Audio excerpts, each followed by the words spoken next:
Dans un quartier poussiéreux où les rêves meurent plus vite qu'ils ne naissent, vivait Kader. Kader n'avait rien, pas d'argent, pas de travail stable, seulement une mère malade et une vie qui l'étouffait chaque jour un peu plus. Chaque matin, il se levait avec un seul objectif, survivre. Mais survivre ne suffisait plus.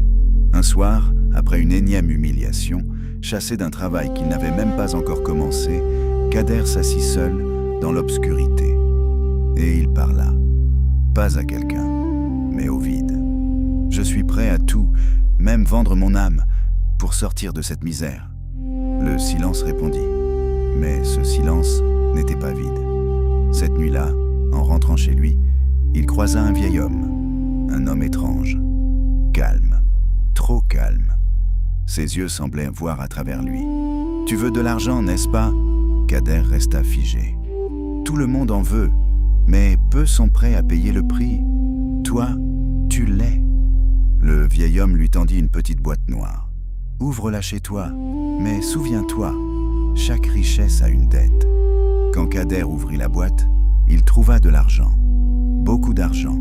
Pas des billets ordinaires, des liasses, des piles, assez pour changer une vie, en une seconde. Et ce n'était que le début.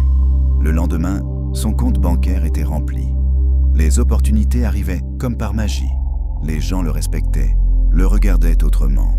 Sa mère fut soignée. Il changea de maison. Il devint quelqu'un. Enfin.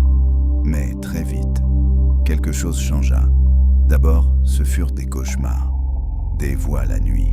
Des ombres qui bougeaient sans raison. Puis, les morts commencèrent. Un ami proche, puis un cousin, puis quelqu'un d'autre. Toujours autour de lui. Toujours. Après qu'il ait reçu plus d'argent. Kader comprit. Ce n'était pas un cadeau. C'était un échange. Une nuit, le vieil homme réapparut. « Tu profites bien, n'est-ce pas ?» Kader, tremblant, cria. « Arrêtez ça, je ne veux plus de cet argent. » Le vieil homme sourit lentement. « Tu crois que tu peux partir, comme ça ?» Son visage changea. Son regard devint inhumain. « Chaque richesse que tu as reçue a été payée par une vie. » Kader tomba à genoux. « Non. Et bientôt, il ne restera plus que toi à payer. » Kader tenta de tout abandonner. Il donna son argent, il pria, il supplia. Mais c'était trop tard. Sa mère mourut, dans ses bras, sans raison, sans maladie, juste partie. Kader hurla, un cri qui brisa quelque chose en lui. On retrouva Kader quelques jours plus tard, seul, dans sa grande maison vide, riche, mais détruit. Son regard n'était plus humain. Ses lèvres murmuraient encore « Je n'aurais jamais dû ».